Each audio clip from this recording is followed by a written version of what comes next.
Water slides. इस चीज का नाम सुनते ही दिमाग में थोड़े से डर के साथ दिल में बहुत रोमांच जग उठता है। अपने दोस्तों के साथ वाटर पार्क्स में जाकर वाटर स्लाइड्स एंजॉय करना भला किसको पसंद नहीं होगा। हालांकि कोरोना के चलते फिलहाल तो दुनिया भर की सभी वाटर स्लाइड्स बंद हैं, लेकिन कुछ वाटर स्लाइड्स ऐसी हैं जिन्हें कोरोना की वजह से तो नहीं बल्कि बहुत डरावनी और भयानक होने के कारण बैन कर दिया गया है। और आज हम आपको ऐसी ही टॉप 5 बैंड वाटर स्लाइड्स के बारे में बताने वाले हैं जिनमें राइड करके कई लोगों ने अपनी हड्डियां तुड़वाई हैं। एक्साइटमेंट बढ़ गई ना? तो चलिए शुरू करते हैं नंबर 5 से। इंसेनो वाटर स्लाइड। ये वाटर स्लाइड ब्राजील के बीच पार्क में थी। क्या आपको पता है, इंसेनो वाटर स्लाइड ने दुनिया की सबसे लंबी वाटर स्लाइड होने का world record Guinness book of world records में दर्ज किया था।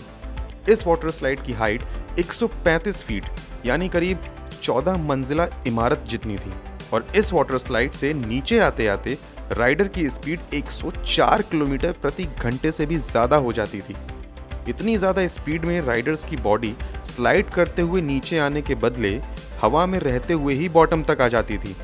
ऐसे में सीरियस हिप्स, आर्म्स और चेस्ट इंजरी ना हो ऐसा तो हो ही नहीं सकता। अब आप ही सोचिए कि सिर्फ 4 से 5 सेकंड्स में आपको कोई 14 मंजिला ऊंची हाइट से नीचे फेंकेगा तो कितनी हड्डियां टूटेंगी। इसीलिए इस वाटर स्लाइड को बैन कर दिया गया था।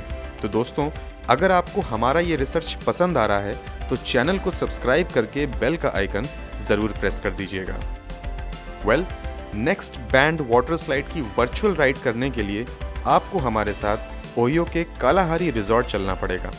सहारा साइड विंटर्स नाम की इस वाटर स्लाइड को एंजॉय करने के लिए राइडर्स को लिटरली बॉक्स में लॉक करते थे और उसके बाद तेज पानी के बहाव और अचानक से बॉक्स का बॉटम पोर्शन ओपन होते ही बूम, राइडर्स सीधे इस वाटर स्लाइड में गिरते और पानी के साथ बहते हुए इस डरावनी वाटर स्लाइड के एग्जिट पॉइंट पर आते।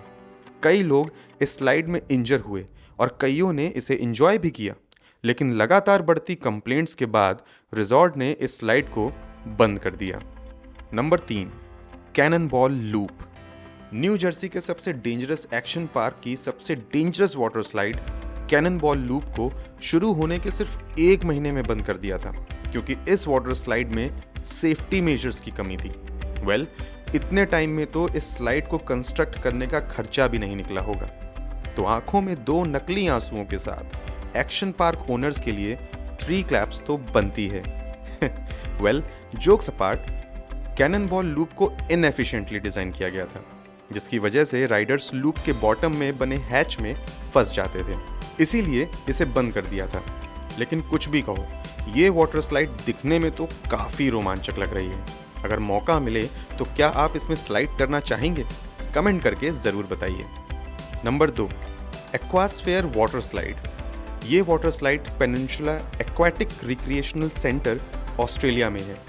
इस वाटर स्लाइड में भी कई लोगों को चोट लगी थी। एक बार तो एक लड़का इस वाटर स्लाइड के बाहर बेहोश होकर निकला था और इस इंसिडेंट के बाद इस स्लाइड को इन्वेस्टिगेशन के लिए क्लोज कर दिया गया था। नंबर 1, आइए बात करते हैं दुनिया भर में फेमस और सबसे खतरनाक water slide black hole water slide के बारे में। ये वाटर स्लाइड ऑरलैंडो के wet and wild water park में है। ब्लैक होल बहुत पुरानी वाटर स्लाइड है और ये अपने समय में बनी सबसे खतरनाक वाटर स्लाइड है। जैसे नाम से ही पता चलता है कि इस वाटर स्लाइड को पूरी तरह से क्लोज और डार्क बनाया गया था। साल 2000 में इस स्लाइड पर एक राइडर ने केस किया था। उसने कहा था कि ब्लैक होल वाटर स्लाइड में उसका पैर किसी चीज से जोर से टकराया था और टूट गया था, जिसका उसे इस अंधेरे वाली स्लाइड के बाहर आने पर एहसास हुआ था। और स्लाइड के मालिक को इस राइडर को $1.75 मिलियन देने पड़े थे। और ब्लैक होल स्लाइड पर कई ऐसी इंजरीज हुई थी जिसे देखकर ऑरलैंडो की गवर्नमेंट ने इस स्लाइड पर बैन लगा दिया था। है ना डरावनी वाटर स्लाइड? तो दोस्तों, इन टॉप 5 बैंड वाटर स्लाइड्स में से आपको कौन सी स्लाइड सबसे खतरनाक लगी? हमें कमेंट करके जरूर बताइए। और ये इंटरेस्टिंग इन्फॉर्मेशन पसंद आई हो तो वीडियो को लाइक और शेयर करना ना भूलें। साथ ही हमारे चैनल को सब्सक्राइब करके बेल का आइकन जरूर प्रेस कर दीजिए। Thank you so much.